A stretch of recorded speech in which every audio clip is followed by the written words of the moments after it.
ആര്യൻ ജിസേലിന്റെ വാലായിട്ട് നടക്കുന്നുണ്ട്. ജിസേലിന് വേണ്ടിയിട്ട് പിന്നെ വഴക്കുണ്ടാക്കുന്നു. ജിസേലിന്റെ വസ്ത്രങ്ങൾ കഴുകി കൊടുക്കുന്നു. ജിസേലിന്റെ ഡ്യൂട്ടി ചെയ്യുന്നു എന്നൊക്കെ പറഞ്ഞിട്ട് കഴിഞ്ഞ കുറച്ച് ദിവസങ്ങളായിട്ട് ചില ചർച്ചകൾ അവിടെ നടക്കുന്നുണ്ടായിരുന്നല്ലോ. പല വഴക്കുകളിലും ഈ ഒരു വിഷയം ഉയർന്നു വരികയും ചെയ്തു. മാത്രമല്ല വൈൽഡ് കാർഡുകൾ, അതുപോലെ പിന്നീട് വന്ന ചലഞ്ചേഴ്സ്, ഇവരിൽ നിന്നൊക്കെ കിട്ടിയ സൂചനയൊക്കെ വെച്ചിട്ട് ജിസേലും ആര്യനും തമ്മിൽ എനിക്ക് തോന്നുന്നു ഒരു ധാരണയിലെത്തിയിട്ടുണ്ട്.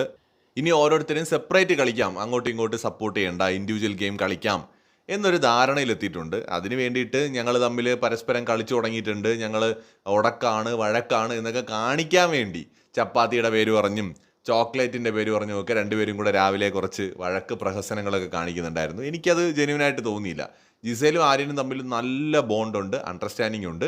പക്ഷേ രണ്ടുപേരും ഗ്രൂപ്പായിട്ട് കളിക്കുന്നു, ഒരാൾക്ക് വേണ്ടി സംസാരിക്കുന്നു എന്നൊക്കെയുള്ള ആരോപണങ്ങൾ അങ്ങനെ അല്ല എന്ന് കാണിക്കാൻ വേണ്ടിയിട്ട് നൈസായിട്ട് രണ്ടുപേരും കൂടെ നടത്തുന്ന ഒരു ഡ്രാമയാണ്.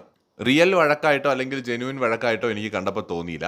ഒരു നാടകം. ഇന്ന് രാവിലെ ഒരു നാടക വഴക്ക് ഉണ്ടായിരുന്നു. കൂടുതൽ അപ്ഡേറ്റ്സുമായി വീണ്ടും വരാം.